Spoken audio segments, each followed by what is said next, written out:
You will have a theory class on CLL. I am just going through those points you will need in practical examination. So first of all, you have to know the definition. CLL is an indolent mature B cell neoplasm characterized by the accumulation of small mature appearing lymphocytes in the blood, marrow and lymphoid tissues. So you have to remember each and every word. It is indolent, means it keeps on relapsing and curing, cure, relapse, cure, relapse. There is, the course goes on, natural history goes on like this. Then there is mature B cell neoplasm. When you see the peripheral blood smear, the total count will be raised, but the lymphocyte, there will be lymphocytosis and the lymphocytes will be absolutely mature looking. And you cannot differentiate it from the normal lymphocytes.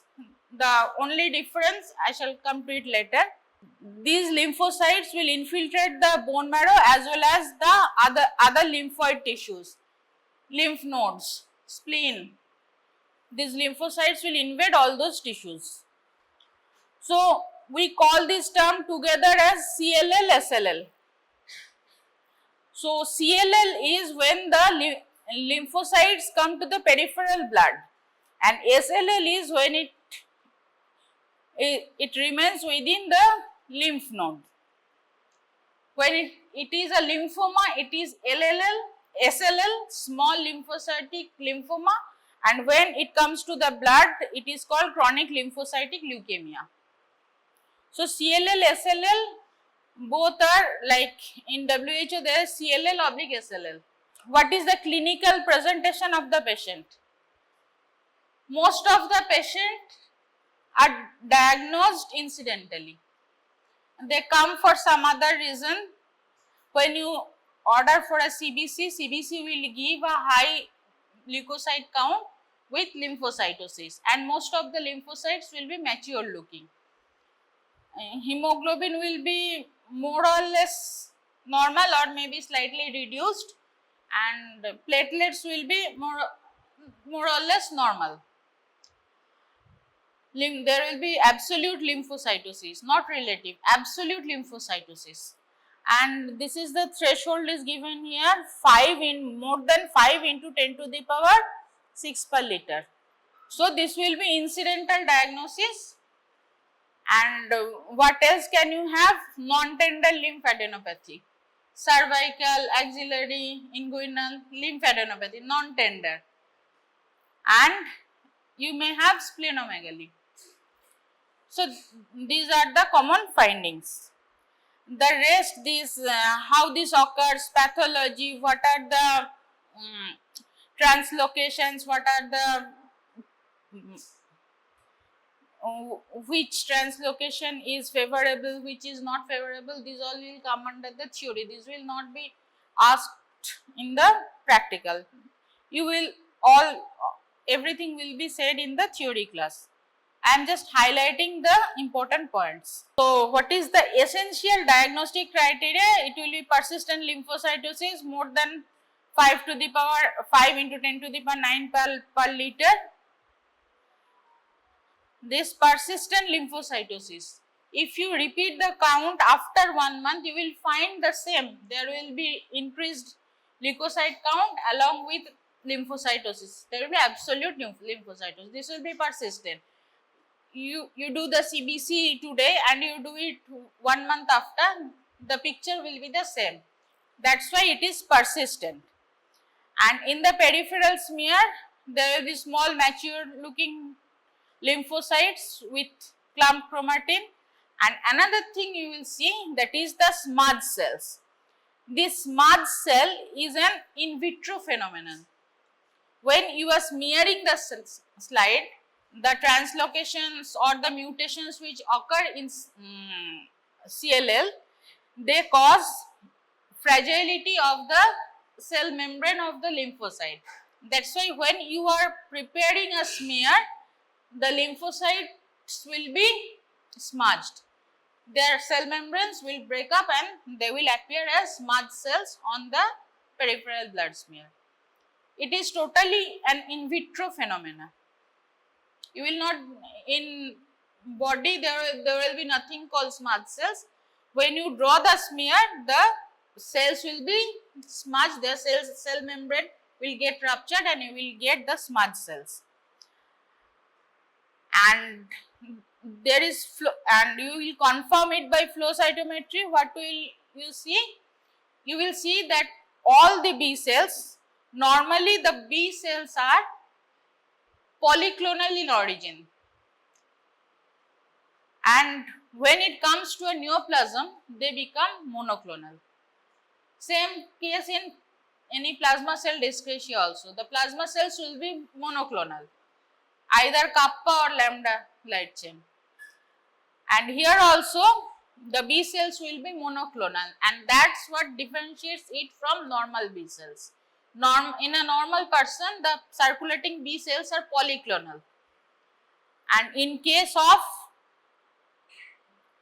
CLL, the CLL cells are monoclonal. This is the main difference with normal lymphocytes. Otherwise, their morphology is same like small mature lymphocytes. And there may be some other features like Coombs test. There may be autoimmune hemolysis. That's why the hemoglobin may be reduced. The main two causes of reduction of hemoglobin is, number one is the bone marrow is infiltrated by these CLL cells. So, if the bone marrow is infiltrated by these CLL cells, there will be natural reduction in the RBC precursors, WBC precursors and the megakaryocytes. That is one reason for decreased hemoglobin, and the other reason is autoimmune hemolytic anemia. It is very common in CLL, and these are the two main causes of decreased hemoglobin. Serum immunoglobulin or beta 2 microglobulin, this may be done, but this is more important in case of plasma cell disorders, and this is to assess the tumor burden. And then you have to do a FISH panel. So, this will be dealt in the theory class. You have to check for deletion 13q, trisomy 12, 11q, 17p deletion, these all, and based on these panels you can say whether it is a high risk case, intermediate case or low risk case. So, and there are the Rye classification is there, Rye and Binet, these two classifications are there. So, there will be grading, staging and all those. And CT scan or ultrasound of is to detect any lymphadenopathy or organomegaly. Like if you have abdominal lymphadenopathy, it can be diagnosed by CT or ultrasound, or if you have thoracic mediastinal lymphadenopathy, it can be detected by CT, like that. So, these are, when you see the absolute lymphocytosis with small lymphocytes and that is persistent even after repeating it for 1 month, the blood picture remains the same, then you will go for all these tests.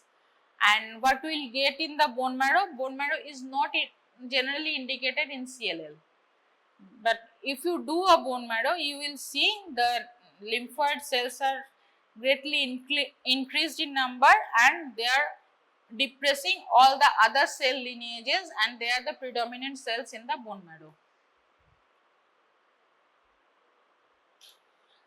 Now, this is the peripheral blood smear. They are small mature lymphocytes. So, how do the small mature lymphocytes look? You know the morphology of a small mature lymphocytes.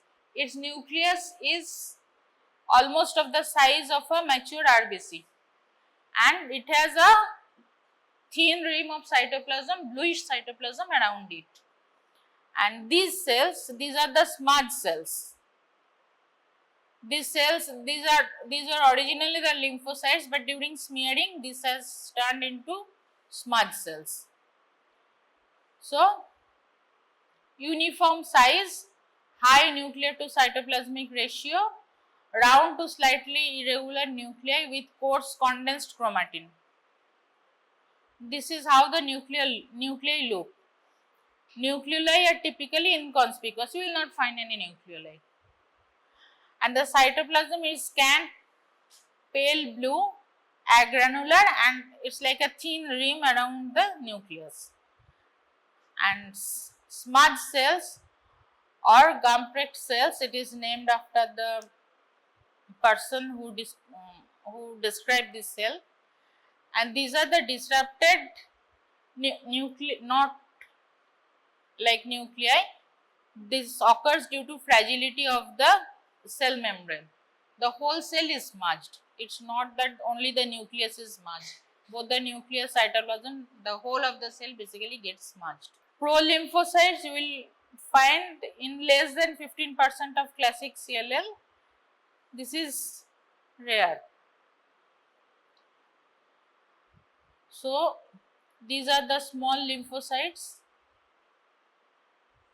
and it has a thin rim of blue cytoplasm around it like this, and these are the smudge cells. So, the two main features, when it is given as a spotting, you will get two main features. You have to mention there is increased number of lymphocytes, small lymphocytes, and they have large nucleus, clumped chromatin, and a small rim of blue cytoplasm surrounding the nucleus, and there are presence of smudge cells. These two things you have to mention, and rest you may describe the RBC morphology, describe the platelets. That is the second, those are the secondary things, but these two things you have to mention if you get it as a slide. It comes as a in spotting, and you have to describe the slide like this. So, these are the smudge cells, these, and these are the small lymphocytes. This is a smudge cell, and these are the small lymphocytes. The RBC density may be decreased. I told you the reason of decreased hemoglobin or decreased RBC. These are the small lymphocytes, and these are the smudge cells.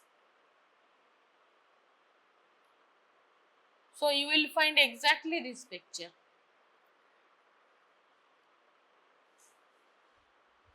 And these things, these are the variants.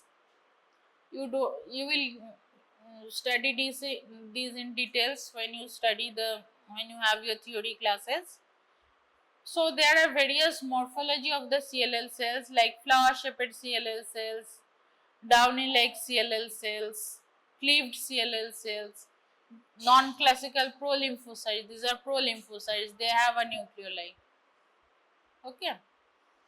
Then classical pro-lymphocytes, they also have a nucleoli like this, and these are the typical CLL cells with clumped chromatin and thin rim of cytoplasm.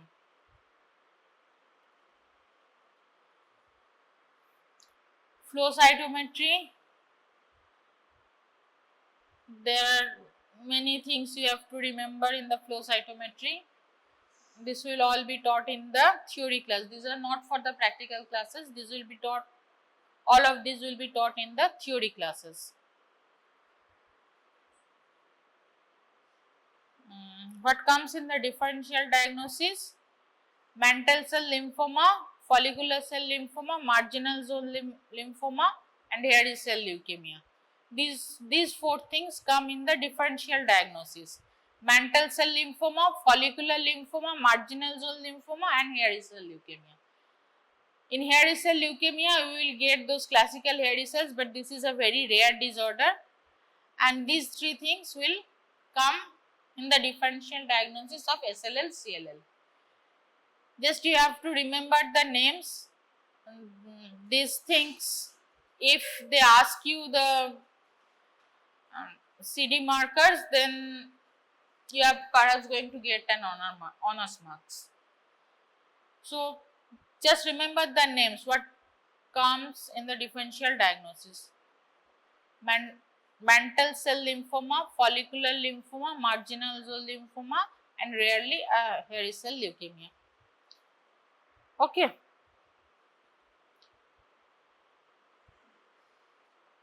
So I already told you, small mature lymphocyte, smudge cells, there may be presence of prolymphocytes. So this is basically a very small chapter, and the main thing is with the immunophenotyping. The main thing which will come in the theory is the immunophenotyping. These are all very complicated things. You don't need to know so much at your level. So the rise staging: low risk, intermediate risk, high risk. In low risk cases, there will be only lymphocytosis. That is, lymphocyte count will be, absolute lymphocyte count will be more than 5 into 10 to the power 9 per liter. In intermediate stage, low risk is stage 0. Intermediate stage is stage 1 and 2. There will be only lymphadenopathy in stage 1 along with hepatosplenomegaly, lymphadenopathy plus hepatosplenomegaly, that will come under stage 2. So this is the intermediate stage. And high risk, that is stage 3 and stage 4, is anemia. The stage 2 plus anemia, hemoglobin less than 11 and thrombocytopenia less than 1 lakh. So stage 0 plus lymphadenopathy and hepatosplenomegaly, stage 1 and stage 2, these are intermediate risk, and the high risk are stage 2 plus anemia and or thrombocytopenia. In specifically in Rye staging, the hemoglobin percent is 11. Everywhere you will get hemoglobin less than 10, except in this Rye staging, where you will get hemoglobin less than 11. In the Binet system, there is hemoglobin less than 10.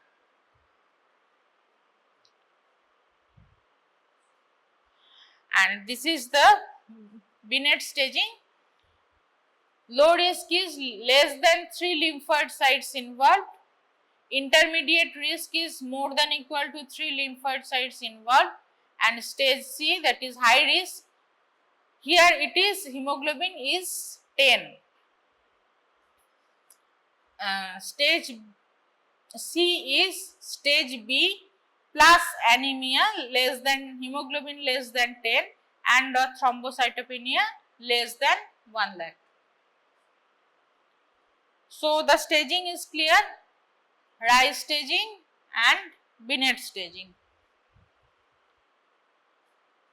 So you have to remember this Rye staging and this Binet staging is important. It may be asked in oral and it is important for theory. So in this staging, both Rye and Binet, there is no mention of cytogenetics or immunophenotyping. There is no mention of that. It's simply lymphocytosis, lymphadenopathy, hepatosplenomegaly, anemia, and thrombocytopenia. These things have been covered in Rye and Binet staging. And one thing is there, the transformation of CLL. So CLL may transform into high risk lymphomas or leukemias. It may get transformed into ALL, AML or DLBCL. It may get transformed, and in that case it will become a high risk one. It will not remain indolent, it will become a high risk case. And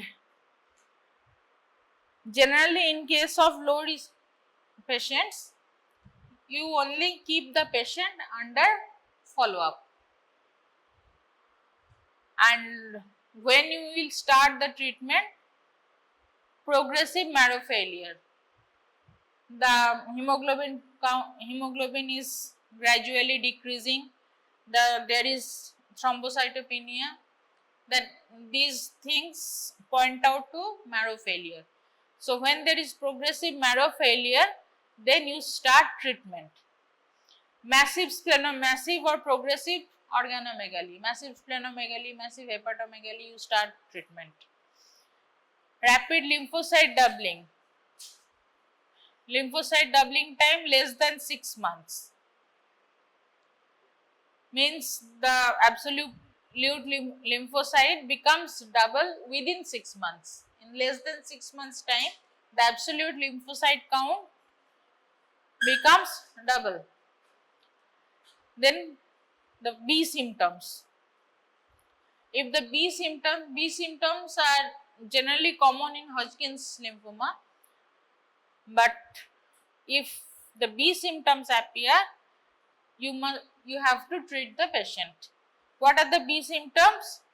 Unintentional weight loss of more than 10%, fever for more than 2 weeks, and ranging night sweats with extreme fatigue. So these are the constitutional symptoms or B symptoms. Unintentional weight loss will be more than 10% of the original weight of the patient. Fever will be lasting more than 2 weeks. Fever lasting for more than 2 weeks. Fever greater than 100 degree Fahrenheit lasting for more than 2 weeks. And along with that, there will be drenching night sweats and extreme fatigue. These all constitute the B symptoms. Appearance of the B symptoms is the criteria of starting, one of the criteria of starting the treatment, and these B symptoms means the patient is progressing towards a high risk case. And if there is autoimmune complications like autoimmune hemolytic anemia, then you have to treat that. So autoimmune hemolytic anemia or autoimmune thrombocytopenia which do not respond to corticosteroids, then you have to start the treatment of CLL. And the mainstay of treatment is obviously chemotherapy. So the summary is, in the exam you will get a PBS. The PBS will show small mature lymphocytes along with smudge cells and absolute lymphocytosis. And you have what other investigations you will do? You will confirm it by flow cytometry, and these are the markers CD19, CD5, CD23, and there will be presence of pro-lymphocytes. In the classical cases, there will be less than 15% of pro-lymphocytes, and present and more than 55% of pro-lymphocyte is B prolymphocytic leukemia, PLL. So these are the take home messages. That's all, and I shall try to collect some smears of CLL. Like CLL appears as, you are not suspecting, the patient is not having anything. He or she has come for some other disease, and when you examine the blood smear, you get a high leukocyte count with absolute lymphocytosis. So this is how you get most of the cases are incidentally found. So there are many interesting cases we have seen, like one of my cases where 67, 68, it is common in, the mean age is around 70 years. the mean age of presentation. So one patient around 67-68 years old male, he came with a testicular swelling. It is not actually a testicular swelling, it was kind of accumulation of fluid within the scrotal cavity. And when the FNAC was done from the scrotal cavity, pus came out and it was ZN stain was done and it was positive for AFP. So the patient had to be put on antitubercular regime, and then a CBC was done obviously, and then it was found that the patient is having a count of 30,000 and the lymphocytes are around 80% of the cells were mature lymphocytes. So this is how most of the patients present. They present with some other complication and incidentally they are diagnosed with having CLL. And the most common cause of death in CLL is due to infection. Pneumonia, particularly pneumonia in CLL, may be very fatal. The patient I am referring to ultimately died of pneumonia. Okay. So you have to remember what you will find in the PBS, and I have to collect the slides once again, and next time when your revision classes will be there, I shall show you all the slides. So once again the slides, smudge cells, you will find it in the books also, the pictures you will find in the books also, the smudge cells and the mature lymphocytes.